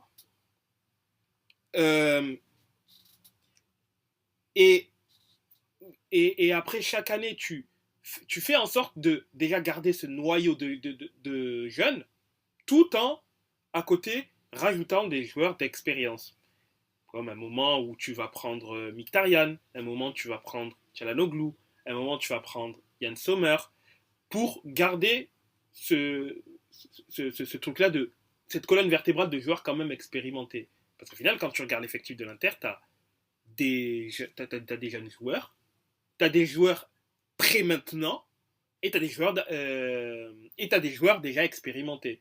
Ce qui fait que ben, dans les moments durs, tu sais globalement sur qui compter. Tu sais qu'il y a un Mkhitaryan, il y a un Çalhanoğlu, il y a éventuellement un De Vrij ou un Pavard qui est un mix entre joueurs d'expérience, joueur expérimenté et joueur maintenant, puisqu'il va rentrer dans ses plus belles années. Sommer, c'est un joueur expérimenté également. Sur le banc aussi, tu as des joueurs d'expérience, mais tu as aussi des jeunes joueurs comme Carlos Augusto, comme Fratesi, qui attend également. Tu as également Yann Bissek. Enfin, tu as ce mix-là quand même. Tu as des joueurs, qui sont prêts maintenant, comme un Lautaro Martinez, comme un Marcus Thuram, comme un Bastoni, je vais plus trop considérer Bastoni comme un jeune, il a quasiment 25 ans. Un Di Marco aussi également. Donc on voit qu'il y a un alliage de tout. Parce qu'on sait que l'Inter est dans une stratégie où là, elle veut gagner. Elle est plus dans une logique de je veux construire pour plus tard. Le plus tard, c'était il y a 2 ans, 3 ans, là où l'Inter devait commencer à gagner des titres. Et donc elle en a gagné, même si elle a, par exemple en 2022, elle s'est foirée, elle a raté le Scudetto, mais elle est déjà dans une optique de gagner maintenant, tout en préparant le futur. Et je pense que c'est là où le Milan, en fait, est en train de perdre du temps. C'est ça. C'est là où Milan devrait être à ce stade. C'est dingue parce que vous êtes les rivaux et on a une ligne de conduite plus ou moins parallèle. Et nous, on a largement du retard parce que finalement, comme je te disais tout à l'heure, on n'a pas changé de direction depuis 2019. On est toujours à la même route, en fait. On est toujours au même stade. C'est-à-dire qu'on pense à plus tard. Mais le plus tard, voilà, hein, c'est dingue, hein, mais ça fait peut-être 5 ans à tout péter, mais en 5 ans, bah, il s'en est passé des choses. Hein. Il y a eu un champion par année depuis 2019, ou presque. Donc, ouais, il y a un moment, faut le passer, ce gap. Faut accepter de passer le cap et de dépenser, d'acheter des joueurs plus convaincants, plus expérimentés. Voilà, comme Giroud a pu nous apporter, comme Zlatan a pu nous apporter, même si, voilà, on sait très bien qu'en Europe, Zlatan, c'est pas trop ça non plus. Mais voilà. Ouais, c'est ça, c'est tout simplement ça. À un moment donné, acheter un ou deux tauliers qui, certes, ne seront pas là pendant 4-5 ans, mais sur ces 1 an, 2 ans qu'ils feront au Milan à fond, ben, ils apporteront toute leur expérience et la gestion des moments chauds à cet effectif-là. Permettra de soulager les joueurs, etc. Quand tu parles par exemple de Vini du Real, le Real, oui, il y a une colonne vertébrale de jeunes joueurs, mais à côté, t'avais Modric, t'as Modric, t'avais Kroos, t'as quand même Thibaut Courtois, t'as Alaba qui revient de certes de blessure, t'as Rudiger, t'avais Nacho, t'as Carvajal. Donc les joueurs d'expérience, tu les as. Après, oui, t'as des superstars actuels, des Vini, des Bellingham, Rodrigo, Federico Valverde. Oui, les joueurs de talent, t'en as. Mais derrière, t'as les tauliers aussi, qui sont là, les gars. Quand, quand c'est chaud, quand ça devient compliqué, tu sais que t'es capable de compter sur eux pour pouvoir. Parce que c'est pas pour rien qu'ils soient aussi compétitifs aussi en Europe. C'est parce qu'ils ont aussi les tauliers. C'est surtout ça. Les joueurs de talent, tu les as. Parce que des joueurs de talent, tu peux en avoir à l'appel. Mais tu dois avoir d'un côté des joueurs qui sont capables de gérer les moments chauds. Et eux, ils ont un alliage des deux, en plus de leur dépassement de fonction, d'aura, ou Ouais. de truc qui fait que. Mais le pire, c'est que tu as l'impression au Real, c'est que les tauliers, c'est déjà les jeunes en fait. aussi, ouais, aussi. Parce que je suis désolé, tu parlais de Vini, enfin vous parliez avant de Vini. Vini, il a quel âge 24, je crois. Mbappé, il a quel âge Et de l'autre côté, Eder Militao, il n'a pas 35 ans non plus.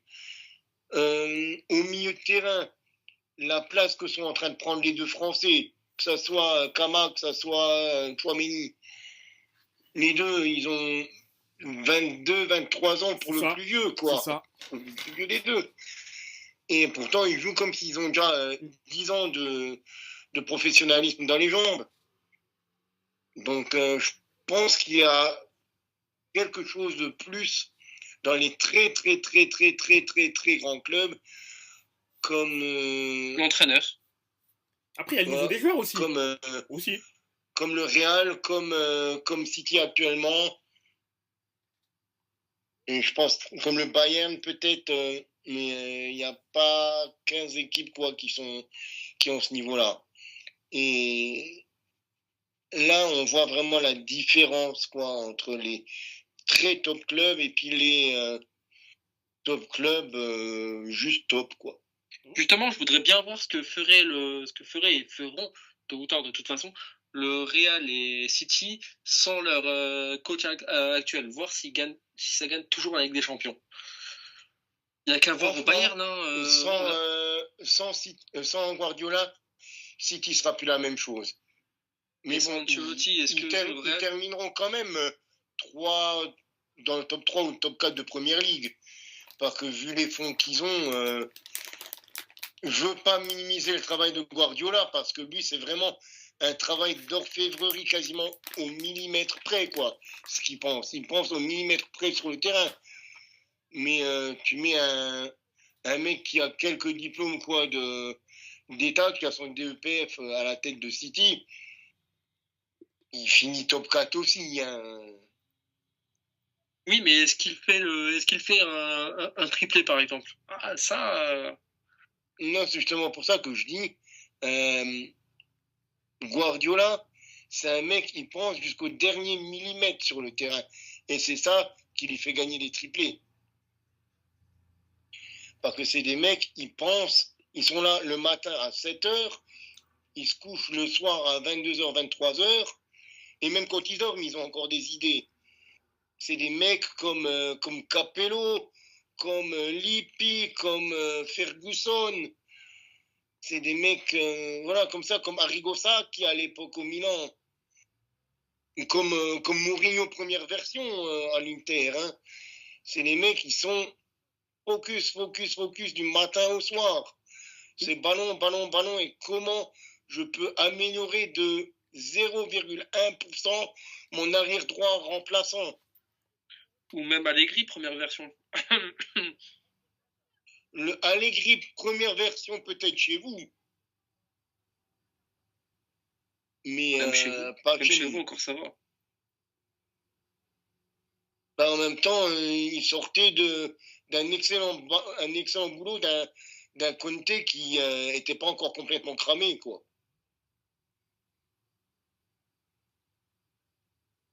Donc, oui. Mais franchement, tu regardes, c'est un petit peu le retour de la question que tu posais au départ. Allegri a bénéficié du travail de Conte. Et le coach qui viendra après Guardiola sur le banc de City, il aura encore tous les automatismes de Guardiola en place. Donc, il aura, entre guillemets, que à reprendre les mêmes directives, quoi. Oui, mais il aura une grosse pression. Précise parce que ça ne sera pas donné par Guardiola, donc pas donné au millimètre près. Mais ça sera des mecs qui ont eu l'habitude de jouer 4, 5, 6 ans sous le même moderne, sous le même pattern, je dirais, en anglais. Ouais, mais il aura une grosse pression sur lui, que ce soit que soit Guardiola ou Ancelotti, il aura une grosse pression parce que. De toute façon, le coach qui viendra après ces deux mecs-là, il tiendra 6 mois. Allez, grand max, allez. Il ne fera pas un an complet. Parce qu'on lui demandera de gagner et c'est tout. S'il ne gagne pas, il aura tout le monde au cul, quoi. Et il ne pourra pas gagner. Il ne pourra pas faire aussi bien.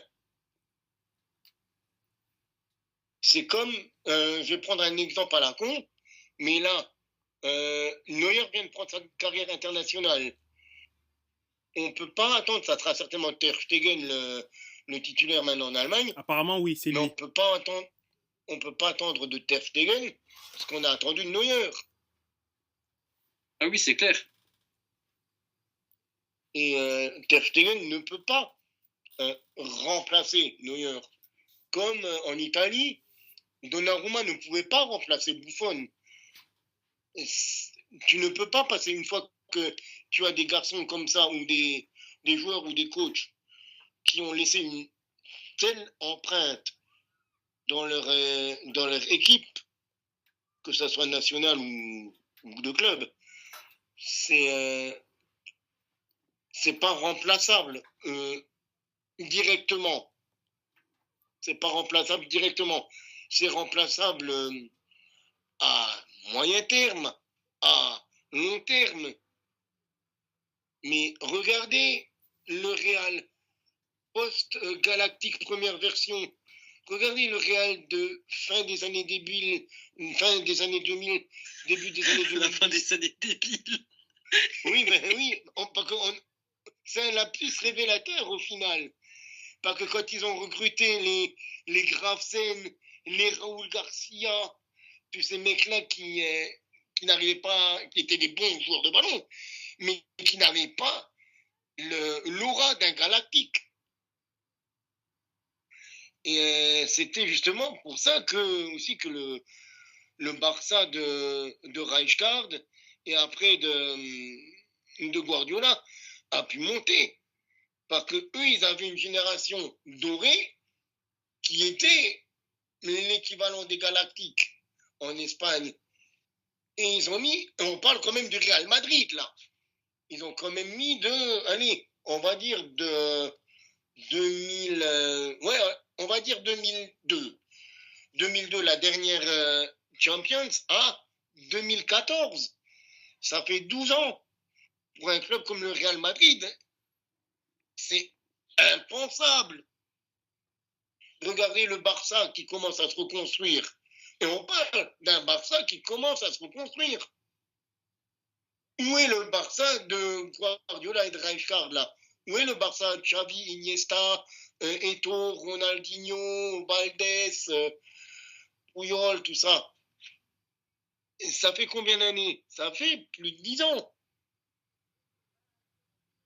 Le dernier gros Barça, non, le dernier gros Barça, c'est 2015. Donc on est sur déjà du 9 ans.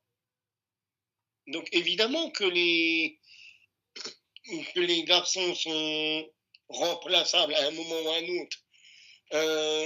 Que ce soit les joueurs, les coachs. Mais qui viendra après Guardiola? Qui viendra après Ancelotti? On ne sait pas. Mais quand tu regardes Manchester, David Moyes faisait un excellent travail en première ligue avec Everton. C'était un des coachs les plus valuable, quoi, les plus réputés en Angleterre. Avec le travail qu'il avait fait à Everton, il avait réussi à mettre Everton plusieurs années de suite en Coupe d'Europe. Mais il est arrivé à Manchester, passer après sur Alex Ferguson, c'était impossible. Donc là, passer après Ancelotti ou Guardiola, ça serait impossible aussi. Ça sera le deuxième, troisième, quatrième coach après. À moins que Zidane fasse son grand retour. Faire quelque chose. À moins que Zidane fasse son retour. Pour moi, le retour de Zidane au Real Madrid, ça serait, à moins qu'ils veulent vraiment le garder sur 10 ans, 15 ans, c'est un pansement sur une jambe de bois. Parce que ça sera, regardez, on vous a ramené Zizou. S'il récupère Zidane, si Zidane accepte de reprendre le Real, pour moi, il faudrait forcément du long terme. Je ne le vois pas reprendre un club si c'est pour 2-3 ans, ça ne servira à rien. De toute façon, Zidane, à un moment ou à un autre, je ne vais même pas dire qu'il va vouloir reprendre l'équipe de France, mais il va devoir reprendre l'équipe de France.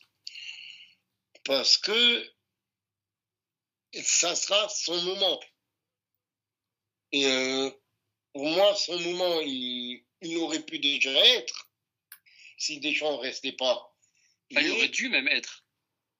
Il aurait pu, il aurait dû, je ne sais pas, est-ce qu'il aurait dû. Mais il aurait pu, pour moi, après l'Euro 2021.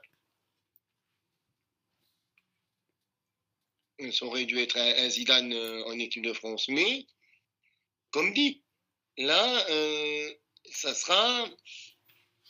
va se déliter. Ça va se déliter, puis on verra, comme tu dis, après les grands coachs qui passera. Et maintenant, j'ai une question. Quelle était la question de base? Alors la question de base, parce que maintenant qu'on a bien digressé de nouveau.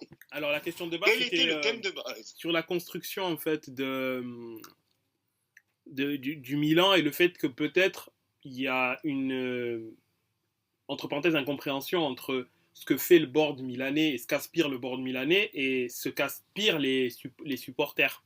par rapport à l'effectif actuel. C'était ça. Et après, on indiquait que justement, ben, il y a beaucoup de jeunes, il manque peut-être des vrais tauliers, alors que sur certaines équipes qui gagnent maintenant, il y a des jeunes qui ont beaucoup d'expérience, mais il y a des joueurs expérimentés derrière, des véritables tauliers de vestiaire, des mecs, voilà, qui sont quand même là pour les aider, pour les guider, pour faire en sorte que ben, derrière, les mecs, ils grandissent 2 fois plus que des joueurs normaux et qui étalent leur classe sur le terrain comme au Real, etc. C'était ça la question de base, et d'où le fait que tu parlais de la jeunesse des joueurs de la Juve, la jeunesse du club milanais et la construction des effectifs comme l'Inter et le Real, un peu, où il y a un mix de joueurs expérimentés, joueurs prêts maintenant et de jeunes joueurs. Magnifique, magnifique, mon cher Cyrus. Mais avez-vous encore d'autres choses à dire sur cette série A? Non, en soi, je n'ai pas d'autres éléments À donner. Moi non plus. Je pense qu'on a suffisamment fait le tour. Plus Donc, que prévu, mais on a fait le tour. On va juste rappeler les scores des matchs qui sont déjà passés. Donc, le Parma qui s'est malheureusement pour toi, Jeff, imposé face au Milan. L'Udinese qui s'est imposé 2-0, réduit à 10, l'Udinese, face à Lazio. L'Inter, heureusement pour notre ami Cyrus, qui s'est imposé 2-0 face à Lecce. Le Genoa qui a gagné 1-0 face au Monza. Le Torino qui s'est imposé pour sa première à domicile cette saison 2-1 face à l'Atalanta. Un 0-0 entre Lazio et le Venezia. Le Napoli qui a retrouvé des couleurs, comme dit précédemment face à Bologne. Et l'Empoli qui est venu jouer un mauvais tour à la Roma, au Stadio Olimpico. Demain, il y a 2 matchs. Le Cagliari Como et l'Hellas Vérone qui reçoit la Juventus à 20h45. Et le classement, ben, pour l'instant, il ne veut quand même encore pas trop dire grand-chose, parce qu'après seulement 2 petites journées, et encore pour certaines équipes, 1 journée, il y a 6 équipes à 4 points, on a 5 équipes à 3 points, dont 2 qui jouent demain. On a une équipe à 2 points, 5 équipes à 1 point et 2 à 0 points. L'Inter, du coup, qui est entre guillemets leader parce qu'ils ont une meilleure défense de but, avec 4 buts marqués et 2 encaissés. Suivent le Torino, le Genoa, le Parma, Udinese et Empoli, qui sont aussi à 4 points, avec une victoire et un match nul chacun. On a des équipes qui se sont imposées 1 fois sur 2, c'est la Juve, vu qu'ils n'ont joué qu'un match, le Hellas Verona, pareil, l'Atalanta, la Lazio et le Napoli qui ont une victoire et une défaite. La Fio qui est invaincu mais qui a fait pour l'instant 2 matchs nuls. Le Cagliari qui a joué pour l'instant une seule fois, qui a fait un match nul. On a le Milan, un match nul, une défaite. La Roma, un match nul, une défaite. Tout comme le Monza, tout comme le Venezia et le Bologna.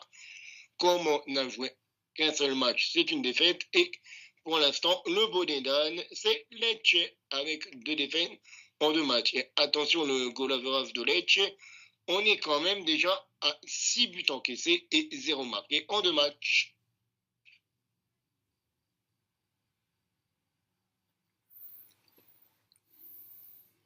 Et donc je pense que pour aujourd'hui, on va peut-être conclure là. Mon cher Anis, veux-tu faire encore autre chose? Concernant le football italien, non. Mais on peut bifurquer cette fois-ci sur le football espagnol. Sur le football espagnol, faisons ça, mon cher ami. Alors, actuellement d'ailleurs, l'Atlético Madrid est en train de gagner contre Girone 2-0. Il y a eu avec un coup franc de notre Griezmann national d'ailleurs. C'est ça, exactement, un peu avant la fin de la première mi-temps, d'ailleurs, pour le premier but de l'Atlético et donc son premier but en championnat cette saison. Et Alaves a fait match nul contre le Betis Séville. Leganés a gagné contre Las Palmas. Je vais volontairement masquer le match du Real pour en parler à la fin. Également celui du FC Barcelone. Le Celta Vigo qui gagne 3-1 contre Valence. Séville qui perd contre Villarreal. Villarreal qui... Villarreal qui marque à la toute fin de match, d'ailleurs, au passage, à la 95e minute, marque le but de la victoire. Osasuna qui gagne 1-0 contre Mallorca, la Sociedad qui gagne contre l'Espagnol de Barcelone, Getafe qui gagne contre le Rayo Vallecano, tout simplement. Et concernant donc le Barça et le Real de Madrid, le FC Barcelone qui gagne 2-1 assez difficilement quand même contre Bilbao. Ça a été franchement difficile, je trouve. Il y a de bonnes choses du côté du FC Barcelone. On commence à comprendre dans la patte Flix qu'il est en train d'amener.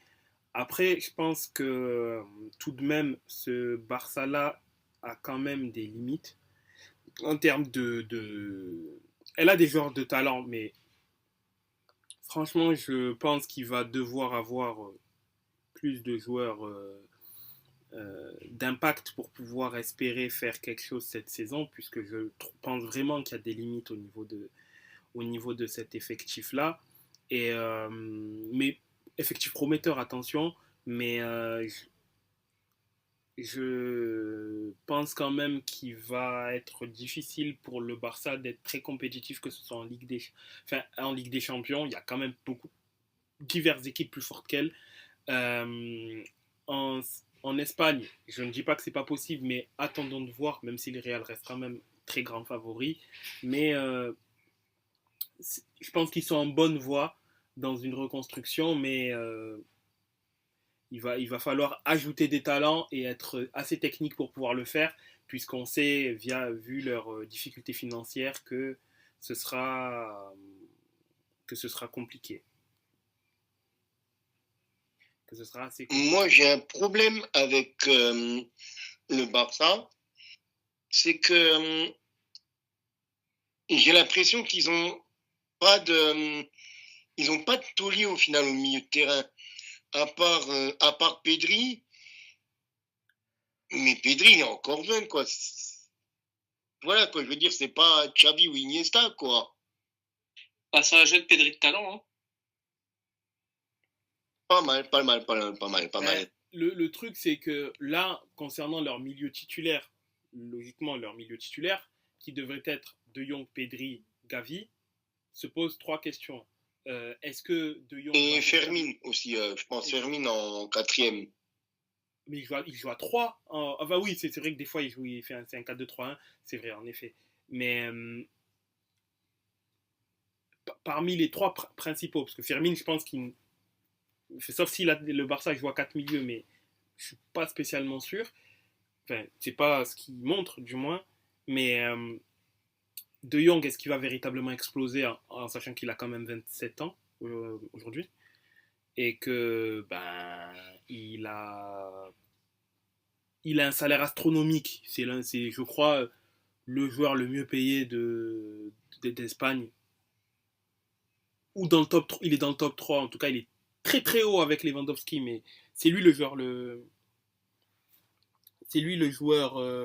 qui est le mieux payé au Barça déjà.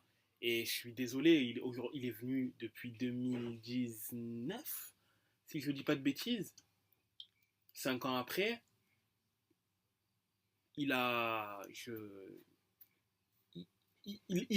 pas la trajectoire de carrière qu'on pensait qu'il allait avoir. Lorsqu'on clairement, non. Clairement pas, tu vois. Et donc, est-ce qu'il va réussir à atteindre ce niveau? À voir. Attention, parce qu'il est quand même pas vieux. Mais il y a quand même 5 ans qui sont passés. C'est pas rien. Enfin, voilà.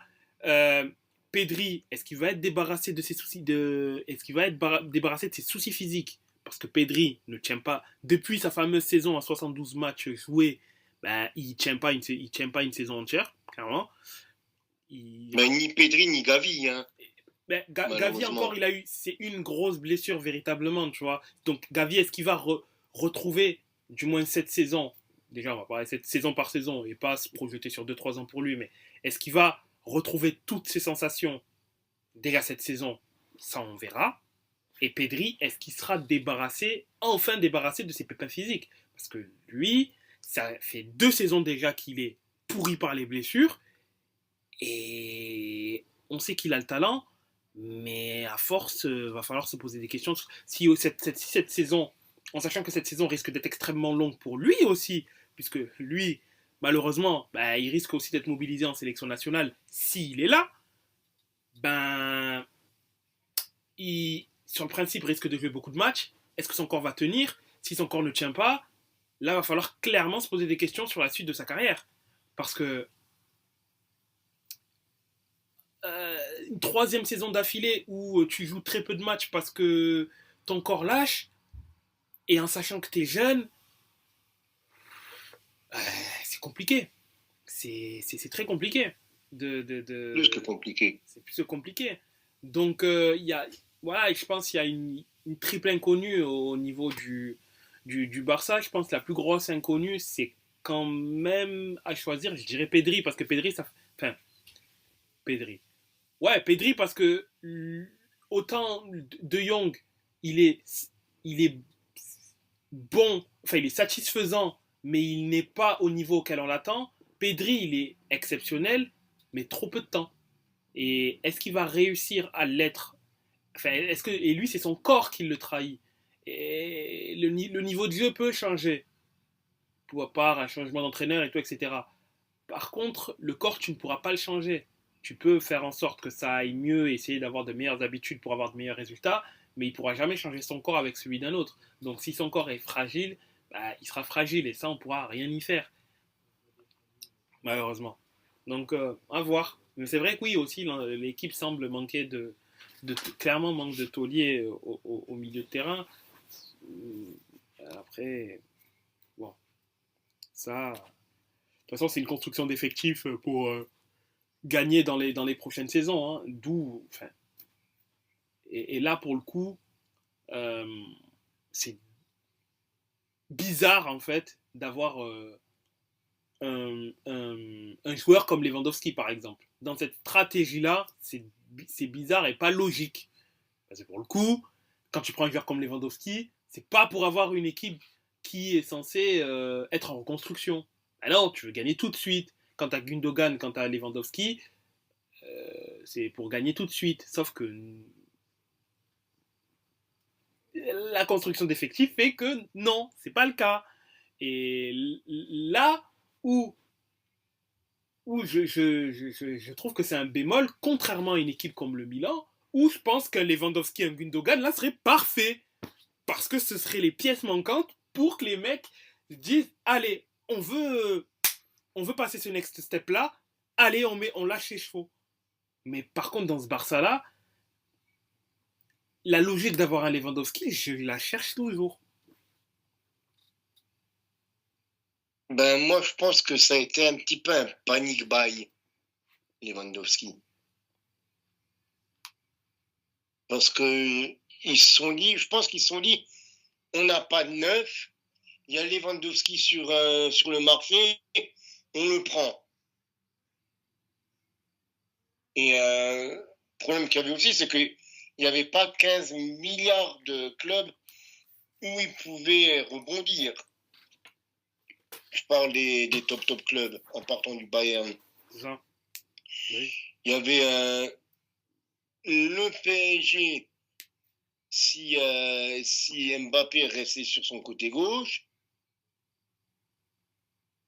Il y avait le Barça, et autrement, il y avait des gros clubs, mais qui sont en difficulté, genre un United, genre Chelsea qui aurait pu vouloir s'offrir un 147e attaquant. Mais à la Juve, Lewandowski, on ne pouvait pas le prendre, clairement. Je pense que ni le Milan ni l'Inter n'auraient pu le prendre non plus. Au final, il ne restait pas grand-chose, quoi.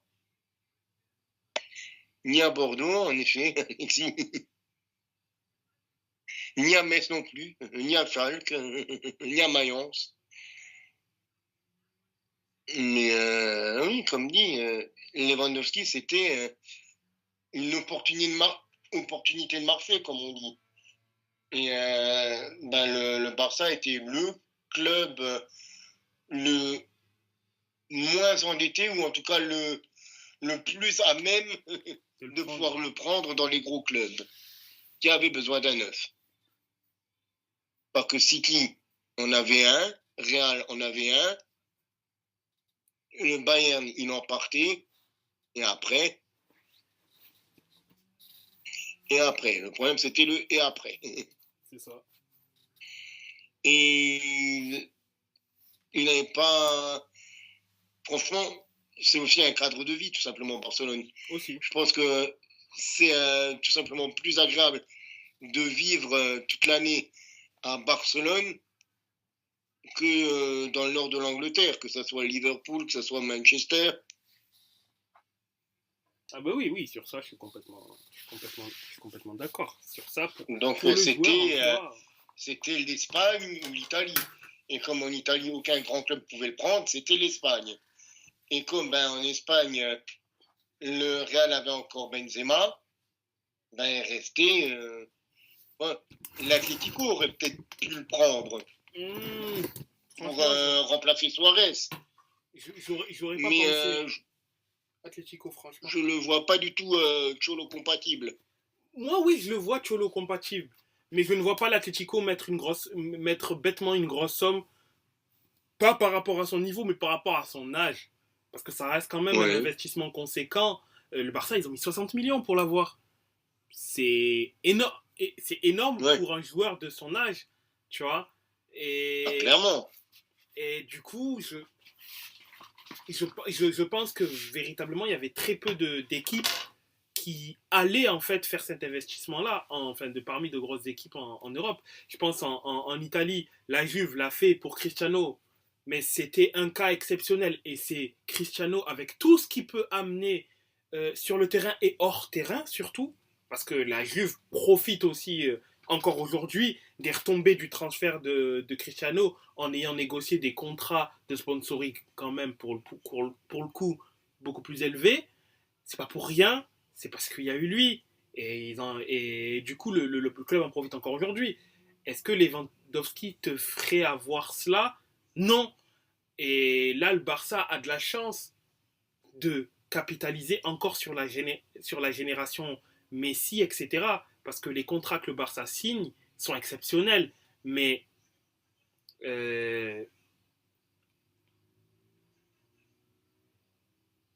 en soi, est-ce que là aujourd'hui le Barça, c'est même pas aujourd'hui, c'est sur les dernières saisons. En Europe, c'est catastrophique. Ça fait quasiment 10 ans que c'est catastrophique en Europe. Ils sont même tombés 2 fois en Europa League. Voilà. Mais ils capitalisent toujours sur l'image du Barça, de l'équipe qui a énormément gagné dans les 10-15 dernières années. Mais attention, parce que aujourd'hui tu es en haut, dans le futur ça peut aller extrêmement vite. Et vu à quel point le Barça a fait n'importe quoi sur les dernières années au niveau financier, ils sont pas du tout à l'abri de subir ce que l'Inter et le Milan et l'Inter ont subi et juste après. C'est ça, il faut pas aussi l'oublier. C'est que c'est ça qui guette le Barça dans le futur. Après avoir fait n'importe quoi à vendre des parties de tel truc, actionner des leviers qui te font perdre de l'argent futur sur des futurs contrats qu'aura le Barça. Puis aujourd'hui, le Barça a quand même toucher ces effectifs du Barça au basket et au hand au profit du foot, en sachant que l'équipe de foot, financièrement, ça reste quand même assez compliqué au niveau financier, attention, parce que moi je pense véritablement que le Barça peut finir comme le Milan, peut avoir la traversée du désert qu'ont eu l'Inter et le Milan AC. Ce qui leur sauve, c'est qu'ils sont capables de produire des joueurs extrêmement forts. Ce qui n'a pas été le cas pour l'Inter et le Milan AC sur la période où ils ont chuté. Ça a été ça la formation. Et c'est la formation qui peut sauver le Barça. Mais par rapport à ça, la situation financière du Barça, heureusement que la génération Messi leur a permis d'avoir une aura extraordinairement élevée et à pousser la valeur du Barça à des niveaux stratosphériques.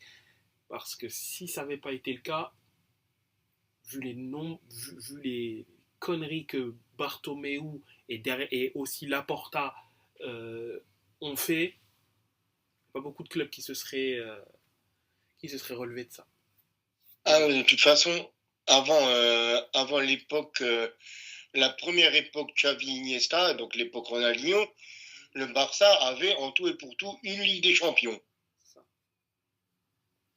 La génération Iniesta-Messi ont gagné 10 titres. La moitié du palmarès, enfin, la moitié des championnats gagnés par le Barça. C'est ça.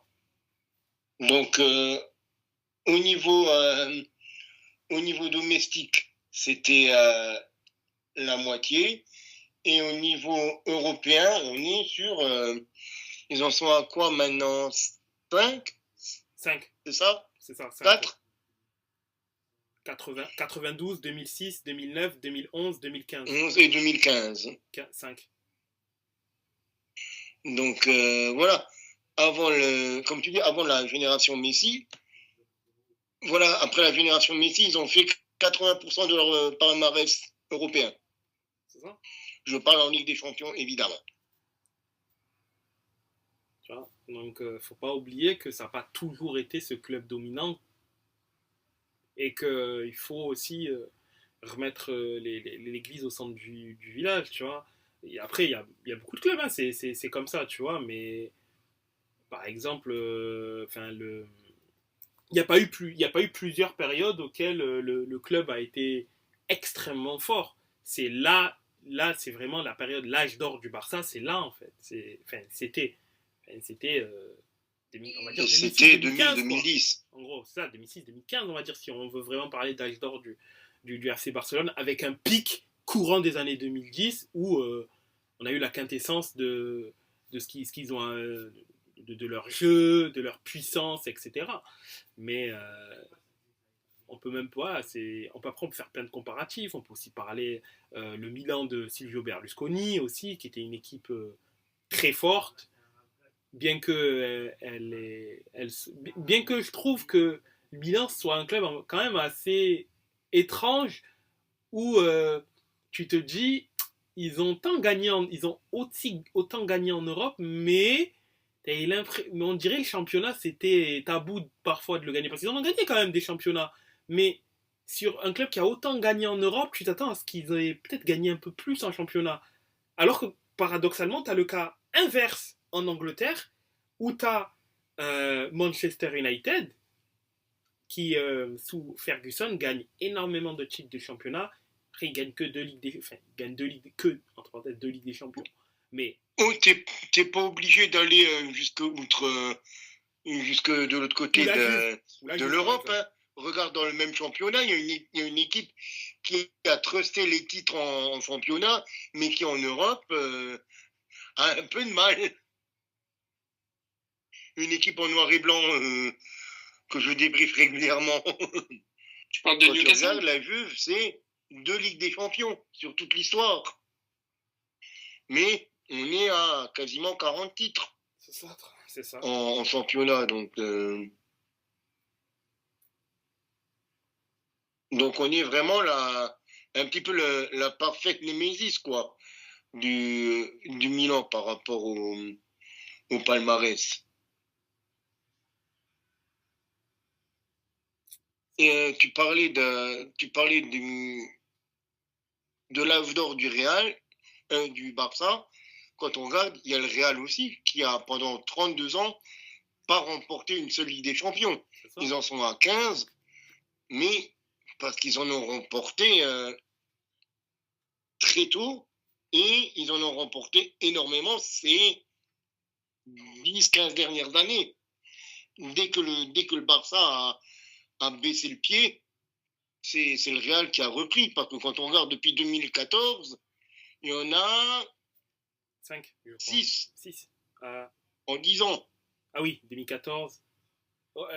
2014, 2016, 2018, 2022 et cette année. C'est ça, il y en a 6 exactement. Ils ont gagné 6 les 10 dernières années, ils ont gagné les 5 premières. Ouais. Et après, il y avait 98, 2000, 2002. Mais voilà, c'est ça. Mais voilà, tu vois, il y a eu 66, 98, 2000 et 2002. Mais entre 66 et 98, ça fait 32 ans où ils n'ont pas gagné de Ligue des Champions. Donc il y a toujours un trou en soi. Comme le Barça, la première, il l'a gagné en 92. Donc, c'est ça. Donc il y a encore eu énormément de temps. Mais faut comprendre que il y a un moment où tu as un âge d'or, où tu as un pic, où tu as la capacité de pouvoir enchaîner, mais c'est pas donné à tout le monde de pouvoir le faire. Déjà, d'une, la preuve, même le plus grand Barça de son histoire, avec des références, même pas. Dans l'histoire, tu auras quelques-uns des joueurs peut-être les plus dominants de leur temps, des Xavi, des Iniesta, des Busquets, des Messi, ils n'ont pas réussi à le faire. C'est pour dire.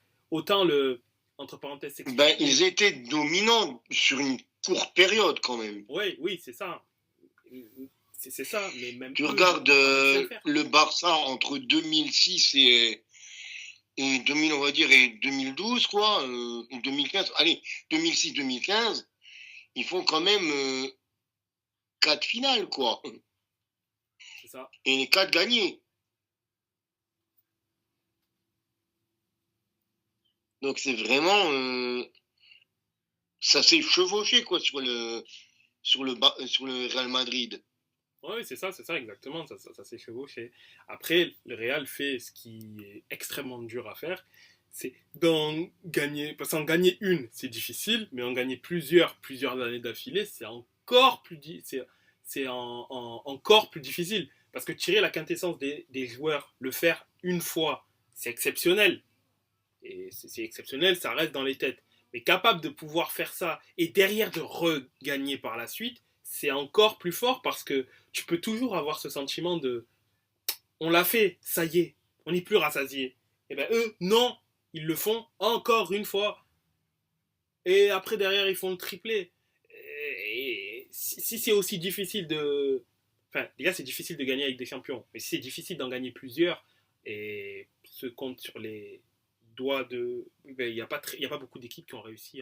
C'est pas dur, il y a seulement 3 équipes qui ont fait le triplé. L'Ajax, le Bayern et le Real. Et le Real, ouais. C'est ça, exactement. L'Ajax de 71 à 73, le Bayern de 74 à 76, et le Real, les 5 premières fois, et 2016, 2017, 2018. Donc, c'est que réussir à la gagner plusieurs fois, c'est encore plus dur. C'est réussir à redonner l'envie, que ce soit donner l'envie ou avoir cette faim de vouloir encore gagner. La soif de gagner. La soif de gagner, ça, c'est encore plus fort. C'est encore plus fort parce que c'est dur quand tu es normalement rassasié, d'avoir un autre endroit où tu as faim. Parce que normalement, tu as tout. Tu as réussi à tout avoir et réussir à quand même vouloir encore plus alors que tu as déjà tout. Ça, c'est fort et c'est dur et c'est fort. Et c'est là la différence entre les top équipes et les fortes équipes, tout simplement.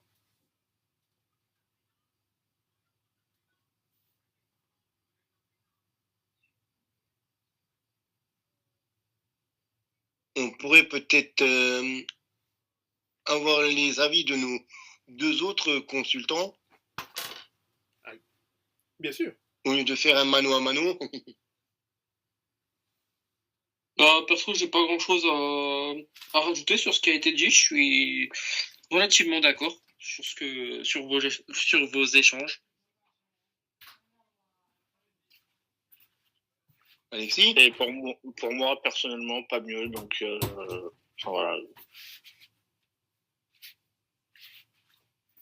Ben, du coup, on va encore regarder peut-être.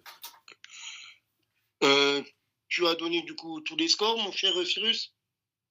Non, je n'ai pas. Alors, je n'ai pas donné le score du match du Real de Madrid qui a gagné 3-0 contre Valladolid.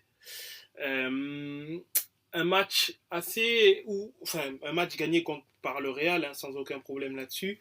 Par contre, après, pour moi, c'est pas étonnant. C'est que le Real a des difficultés dans le jeu, dans la construction. Après, c'est un peu normal. Tu perds peut-être le métronome ultime, en fait. Le mec qui est capable. Tu perds Tony Kroos, c'est mécaniquement compliqué. Et Valverde ou Chouameni n'ont pas le pied de. Ils ont des qualités, attention, mais ils n'ont pas les qualités que Kroos avait. Et ils ont. Le Real a des difficultés dans le jeu. Après, ils ont un tel réservoir de talent que ça arrive à passer, notamment ici contre Valladolid. Mais attention, parce que dans les matchs clés, par exemple je vois par exemple un hypothétique Real City en Ligue des Champions, attention, parce que là où un profil comme Kroos est vital et hyper important, ben là, on voit qu'il y a quand même des difficultés. Et puis après, il y a aussi l'intégration d'Mbappé qui n'est pas encore totalement faite. Bon, encore ça, c'est normal. Mais vraiment, je pense, ce qui peut mettre entre parenthèses en danger cette équipe-là, c'est, je pense, le manque d'un joueur, d'un régulateur de jeu. Un mec qui régule le jeu. Comme Kroos. Même si de Kroos, il n'y en aura pas deux, mais un joueur qui régule le jeu, je pense que ça pourrait leur porter préjudice, le fait de ne pas en avoir et de ne pas avoir cherché à avoir un joueur de ce profil de jeu-là. Je ne dis pas de cette trempe-là parce qu'un Kroos, il n'y en a pas deux, mais il y en a un par génération, peut-être. Un joueur de ce peut-être. profil-là, exactement. Un joueur de ce profil-là, peut-être que ça pourrait leur porter préjudice, notamment dans les gros matchs de Ligue des Champions. Pourrait, parce que c'est le Real de Madrid. Sinon, j'aurais dit, ah, ce serait un problème. Je dis pourrait parce que le Real est capable de sortir de tellement de situations compliquées que, au final, voilà.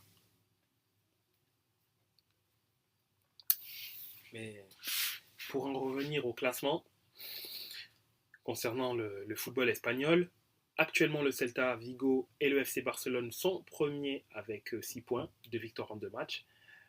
Donc ensuite une longue lignée d'équipes à 4 points du 3e au 8e, Atlético Madrid, Real, Villarreal, Leganés, Rayo Vallecano, Osasuna, on sont tous à 4 points. La Real Sociedad, Valladolid sont à 3 points. Betis 11e, Getafe 12e, Las Palmas 13e, Séville 14e, Bilbao 15e, Alaves 16e, Mallorca 17e et les 3 derniers au classement, Gérone, Espagnol Barcelone et le FC Valence. Donc demain, on parlera des autres championnats, que ce soit en France, en Angleterre et En France et en Angleterre. la France et l'Angleterre également. Il y aura d'ailleurs en fin de semaine, le jeudi, le tirage au sort des matchs, enfin les tirages au sort pour la Ligue des Champions, Pour la Coupe d'Europe. Pour les Coupes d'Europe plutôt, c'est pas que la Ligue des Champions. Et donc la semaine prochaine, du moins dimanche prochain, on pourra parler de ce tirage-là en Europe. Et demain, on parlera donc de ce qui s'est passé en France et en Angleterre. Est-ce que vous avez... Il y a un paquet de trucs à dire. D'une part et d'autre de la Manche. En Ligue 1, déjà en Ligue 1, oui, c'est vrai qu'il y a des choses à dire. Et j'ai regardé également en Ligue 2 où j'ai été content de certaines choses. Ah oui, bah oui, tu m'étonnes. Notamment mes chouchous de Martigues. Voilà, mais j'en parlerai demain à ce niveau-là. Et En tout cas, en France, il y a effectivement beaucoup de choses à dire. En Angleterre, il s'est passé des choses intéressantes. Est-ce que vous avez un mot à rajouter? Violoncelle? Ne doit jamais être suivi par un enjeu pas la finir. Non. Mais je savais que t'allais suivre. Non, mais pour paraphraser un grand philosophe, je dirais consommer du football, toujours du football, même si la société actuelle nous pousse presque pousse déjà les sportifs à en pratiquer toujours plus, mais c'est toujours bon d'être spectateur. Exactement. N'oubliez pas que c'est un truc très important. C'est la chose la plus importante des choses pas importantes. C'est ça exactement. Sur ce, on se retrouve demain pour la seconde partie de notre podcast. Passez une excellente fin de journée. La suite au prochain numéro. Et voilà. Bonne soirée à tous. À demain. À demain. Salut.